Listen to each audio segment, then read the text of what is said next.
দর্শনার্থীকে জানাই শারদীয় শুভেচ্ছা। আমাদের এবারের পরিবেশনা সমুদ্র মন্থন। পৌরাণিক এই ঘটনার উপজীব্যে আমরা এবার সর্বশক্তিমান ঈশ্বরের এক অনন্য শিক্ষার কথা জানব, যার মধ্য দিয়ে আমরা জাত মান কুল ধনে যদি কখনো উন্নত স্থানে যাই, তবুও যাতে আমাদের মনে কোনো অহংকার না আসে, সেই বার্তাই পৌঁছে দিতে চাই। সুপ্রিয় দর্শক, চলুন উপভোগ করি সমুদ্র মন্থনের অমৃত সুধা।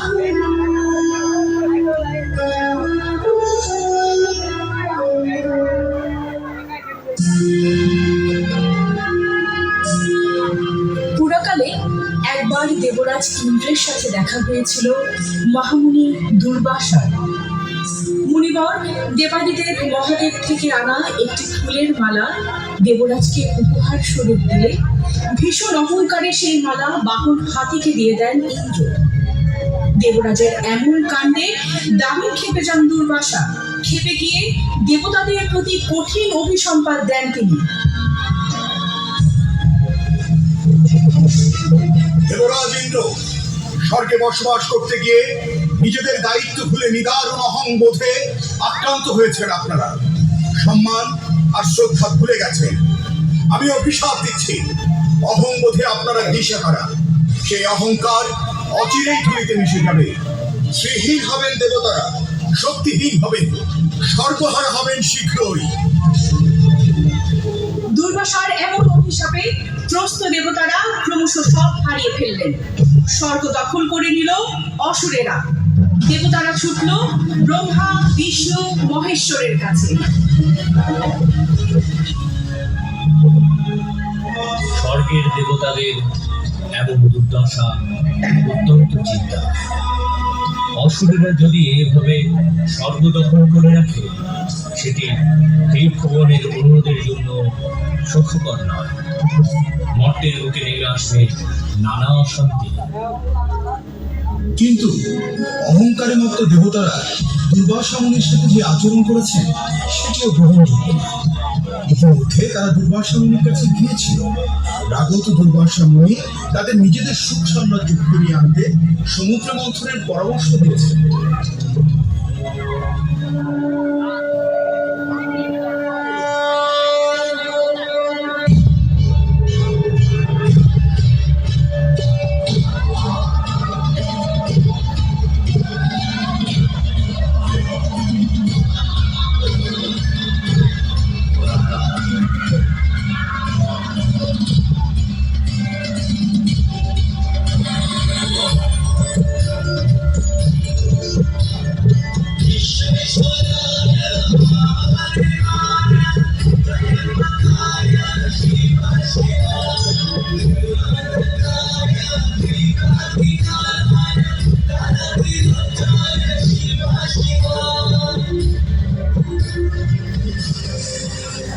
অসুরা দেবতাদের সমুদ্র মন্থনের শুরুতেই এলো হলাহল বিষ, যা বাষ্পাকারে ছড়িয়ে পড়ল আশেপাশে। এতে দুর্বল হয়ে পড়ে দেবতা ও অসুরেরা।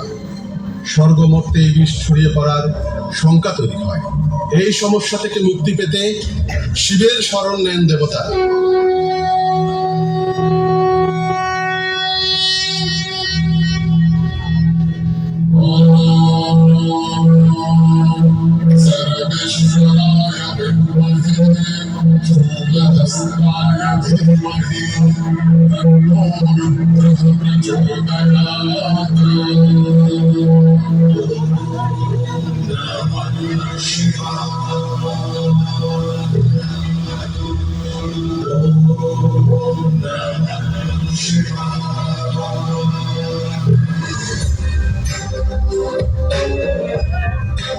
বিশ্ব চরাচরের এই দুর্যোগে জাগ্রত হন মহাদেব। মুক্তির ত্রাতা হিসেবে দেখা দেন। হলাহল বিষ আকুণ্ঠ পান করে নেন তিনি। সেই থেকে মহাদেবকে আমরা নীলকণ্ঠ হিসেবে যেন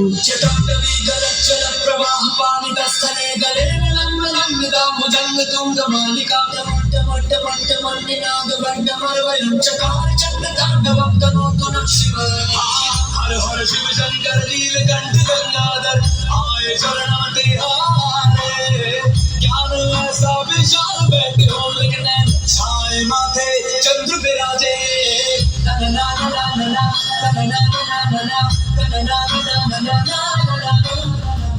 এছাড়াও মন্থন থেকে উত্থিত হলো দেবী লক্ষ্মী, সুদর্শনা অপ্সরা, তর্কবাগিনী বারুণী। মন্থন কার্যের একদম শেষে দৈববৈদ্য ধনন্তরী অমরত্বের প্রতীক অমৃতের পাত্র নিয়ে উত্থিত হন। এ নিয়ে দেবতা ও অসুরদের মধ্যে শুরু হয় প্রচণ্ড যুদ্ধ। এক পর্যায়ে দেবতাদের অনুরোধে মোহিনী রূপ ধারণ করেন বিষ্ণু। অনন্য রূপ ও লাবণ্যে মোহিনী রূপী বিষ্ণুদেব অসুরদের সামনে হাজির হন।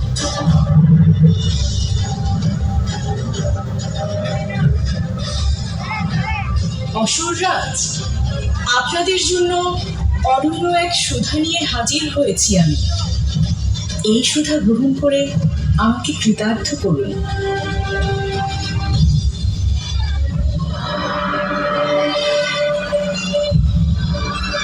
মোহিনীরূপী বিষ্ণু আর সুধার ভাণ্ড দেখে অমৃত ভাণ্ডের প্রতি আগ্রহ হারিয়ে ফেলে অসুররা।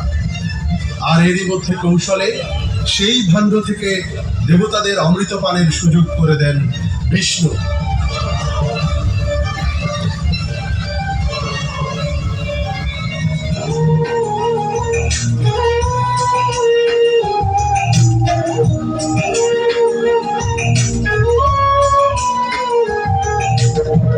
অমৃতপানের মধ্য দিয়ে আবার অসুরদের পরাজিত করল দেবতারা। স্বর্গ আবারও দেবতাদের অধিকারে। সুখ ও শান্তি বিরাজ করল স্বর্গ, মর্ত এবং পাতালে। পৃথিবীর বুকে নেমে এলো শান্তির সুবাতাস। সমৃদ্ধ পৃথিবীতে মহামায়ার বন্দনায় সামিল হল পুরবাসীগণ। দেবীর আগমন সুর কৌত হল পৃথিবীর প্রতিটি কোণে।